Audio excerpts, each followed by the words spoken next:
eu sou o pastor Arthur Eduardo e nós estamos com mais uma edição do Teologia em Foco. Eu estou acompanhado dos meus irmãos amigos, o seminarista Rogério, o seminarista Henrique, e nós estamos com essa proposta aqui para esses vídeos, esses programas na internet, que ainda é o meio de acesso à informação mais democrático que existe. Então nós estamos com essa proposta de gravarmos um programa semanalmente, trazendo questões polêmicas, assuntos atuais, pertinentes e tratando-os à luz da teologia, obviamente da teologia cristã. As pessoas têm nos perguntado qual é a nossa ramificação teológica. E é verdade, prezado internauta, há uma série de ramificações teológicas, mas todas as teologias que são genuinamente cristãs, têm uma origem cristã, essas teologias elas têm uma essencialidade que não se perde. E é por isso que nós aqui representamos os mais diversos ramos, embora tenhamos o nosso próprio. Particularmente, nós defendemos uma teologia de cunho mais pentecostal. Mas nós reconhecemos as limitações de todas as ramificações teológicas, inclusive a nossa. E o objetivo aqui não é defender a esta ou criticar aquela teologia, mas tratarmos os assuntos à luz da teologia cristã, inclusive na história. Porque nós sabemos que a nossa teologia não é única, nem é aquela que resolveu todas as questões da história. E hoje, como proposta aqui para esse programa, nós vamos falar de um ponto que ao longo da história da igreja cristã tem sido controverso, tem sido motivo de disputas, motivo de cismas. A igreja na Europa, principalmente depois da reforma protestante do século XVI, tem disputado bastante essa questão, faz parte de compêndios teológicos, em outras ramificações teológicas, que é justamente a graça como irresistível. É fato que o tema não redunda exclusivamente do século XVI em diante, mas durante toda a história da igreja, inclusive na Bíblia, se nós formos para a Bíblia em alguns textos, nós vamos ver alguns elementos, ainda na época dos apóstolos, nas igrejas cristãs, em que havia uma certa dúvida sobre os limites da ação da graça de Deus. E a proposta do programa de hoje é essa: tratarmos sobre a graça, quais são as implicações epistemológicas da graça sendo irresistível, as implicações filosóficas, e enfim, quais são as implicações teológicas. Estou com meus colegas aqui, nós vamos conversar sobre isso, não é isso, meu amigo Rogério? É um prazer estar com você, que nos assiste, nos acompanha, não é isso, Henrique? Nós temos o prazer imenso de estar com você e o tema hoje é um tema bem polêmico, não é isso, Henrique? Isso. É um tema muito debatido, com muito assunto para ser lido e com muito assunto para ser abordado e discutido. E nós vamos discutir ele aqui com o nosso pastor Arthur, que é pastor da Igreja Evangélica Aliança. Ele é professor de Teologia e Filosofia. Ele é mestre em Filosofia e doutorando em Teologia. Henrique, quer fazer a primeira pergunta, Henrique? Olha, pastor, a pergunta simples, inicial. O que é a graça irresistível? Porque a gente escuta isso muito na igreja. Graça irresistível, a graça soberana. Mas talvez o novo convertido, aquele que chega agora na igreja com um ano, ele não saiba nem o que quer dizer isso. É a graça irresistível. O que é a graça irresistível? A graça irresistível provém de uma terminologia teológica, obviamente posterior aos apóstolos, falar objetivamente, que é, por sua vez, uma parte de um todo, de quando nós falamos acerca da graça divina. A graça irresistível, ao longo da história da igreja, foi associada à graça especial. A graça irresistível seria aquela que vai prover, através da ação interoperosa do Espírito Santo, ou seja, uma interoperabilidade entre Deus e seu Espírito e o homem, vai prover a salvação do homem. Porque tem esse nome de graça irresistível, ou como alguns chamam, graça especial, né? Porque existe, de acordo com os teólogos, a partir da Bíblia, uma graça geral. A graça geral seria uma graça aberta a todos os seres humanos, uma graça disponível para todas as pessoas. Eles chamam de graça comum, não é isso? Graça comum, né? Os homens podem respirar, os homens podem crescer, os homens podem cultivar, podem viver, e seria a graça geral. O sol nasce para todos. E Deus abençoa todos igualmente. E Deus abençoa todos os que trabalham. Deus não só abençoa os salvos, essa é a graça geral. Agora, a graça irresistível é essa. Agora, tem uma questão importante. A graça irresistível, de acordo com alguns proponentes que defendem a irresistibilidade da graça, nós vamos falar sobre isso durante o programa com mais tempo.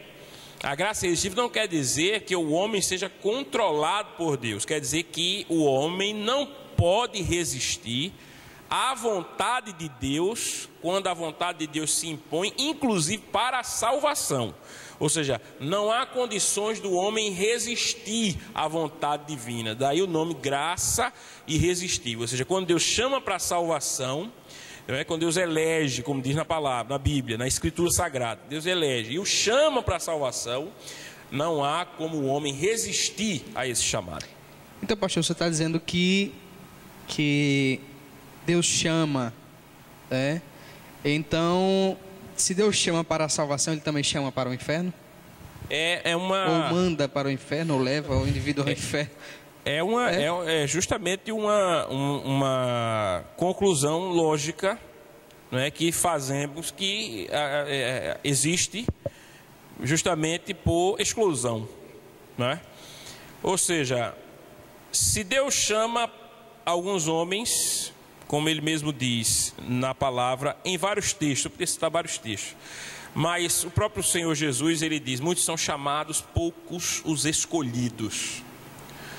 Se Deus chama pessoas, ou elege um determinado grupo de pessoas, elege pessoas para a salvação, e não existe um outro caminho, por exclusão, entendemos que aquelas pessoas que não são eleitas, elas estão perdidas. Isso tem uma série de implicações. Inclusive há uma linha teológica que nós somos amigos dos proponentes dessa linha, embora eu não pertença a ela, que vai dizer justamente que a graça não é irresistível, a graça é resistível. O homem pode resistir à graça dependendo da sua volição, da sua vontade. Pastor, Pois não.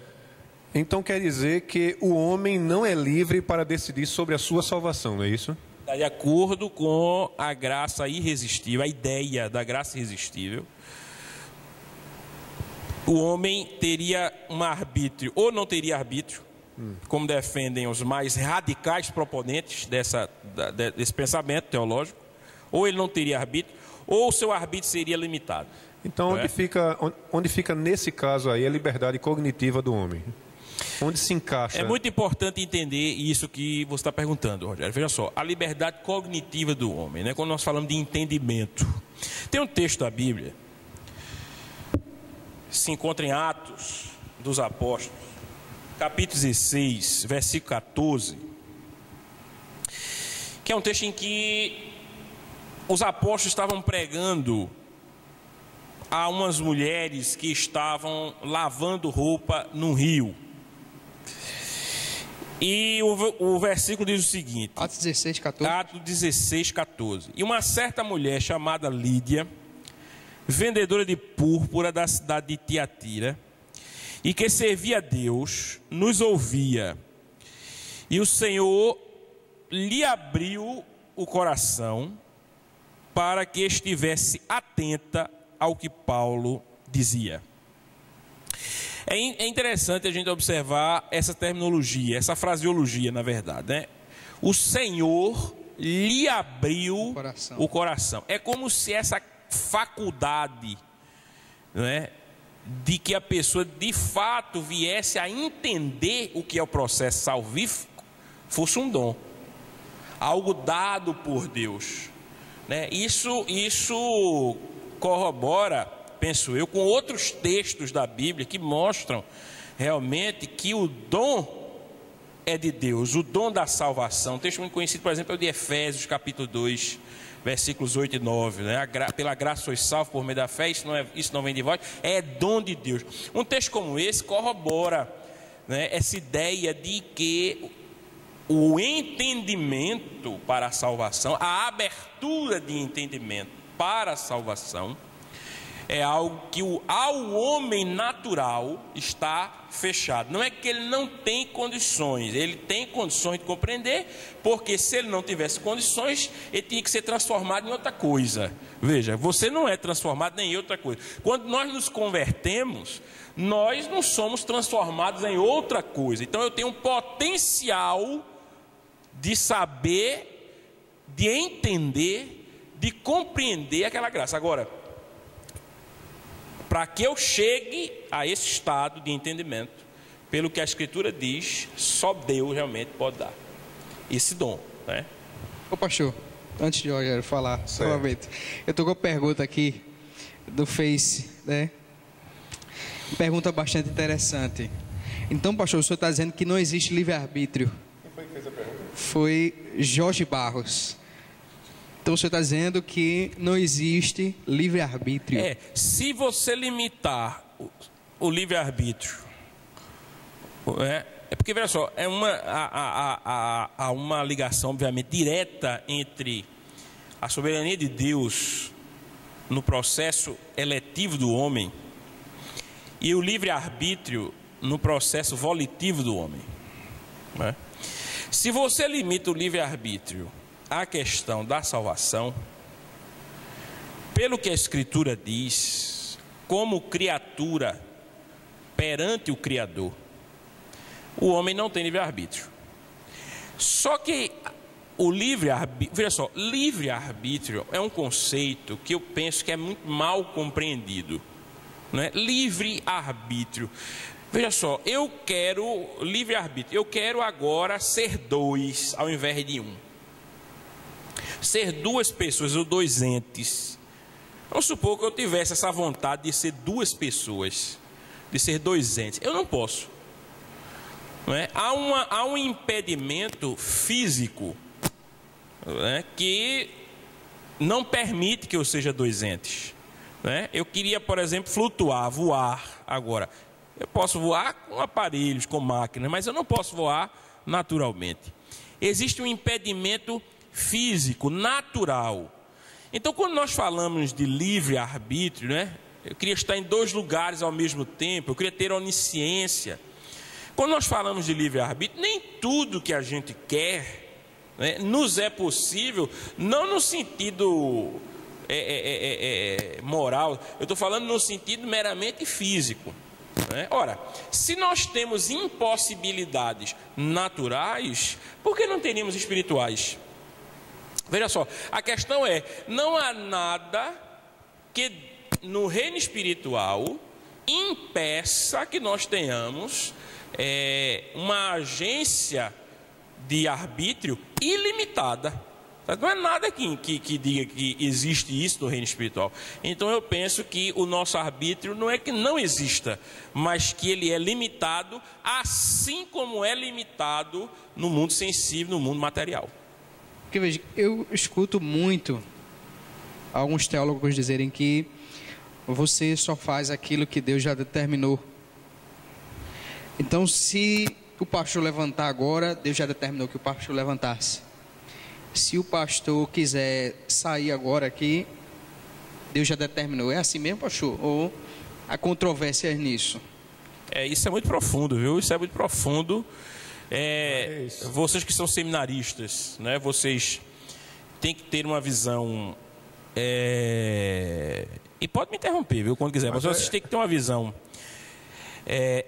mais abrangente do tema, porque o que é que falta muitas vezes para o seminarista é justamente uma percepção filosófica da coisa, né? E é por isso que um programa como esse é importante, para que a gente trate da coisa a partir de uma perspectiva também filosófica. Veja só, um Deus que pode tudo, como é o caso do nosso Deus, né? E que tudo sabe, É um Deus que pode sabendo e sabe podendo, não é? Então, se é um Deus que a tudo sustenta, em última análise, tudo acontece porque Ele quer. Não é? Em última análise, tudo acontece porque Ele quer. Tá certo? Conciliar isso com a nossa trivialidade de ações, ou seja, o arbítrio diário, de eu me levantar de uma cadeira, de eu beber um copo com água, de eu vestir uma camisa qualquer que eu queira, você conciliar isso é um tanto quanto difícil, porque em última análise, tudo que acontece, acontece porque Deus quer. Agora veja só, Deus, como um ser que pode tudo, Ele pode, inclusive, não querer ingerência em determinados assuntos. Isso não fere a imanência de Deus, não, pastor? De forma nenhuma. De forma nenhuma. Porque se fosse assim... a imanência diz que Ele está presente e ativo na sua criação, em todas as coisas. Né? É, positivo. Mas a imanência é uma coisa completamente diferente. Não fere de maneira nenhuma a imanência divina, porque a imanência divina é uma presença ativa e operativa de Deus, mas não é uma presença impositiva. Não é? Ou seja, acontecem pecados, acontecem males morais no mundo e todo mundo sabe que acontece, e acontecem muitos, e Deus continua sendo ilimitadamente imanente. Ou seja, isso não tira a imanência divina. Agora, como um ser de fato totalmente livre, creio eu que a melhor explicação para a questão do arbítrio humano limitado é a vontade do próprio Deus de não ingerência nas questões humanas triviais.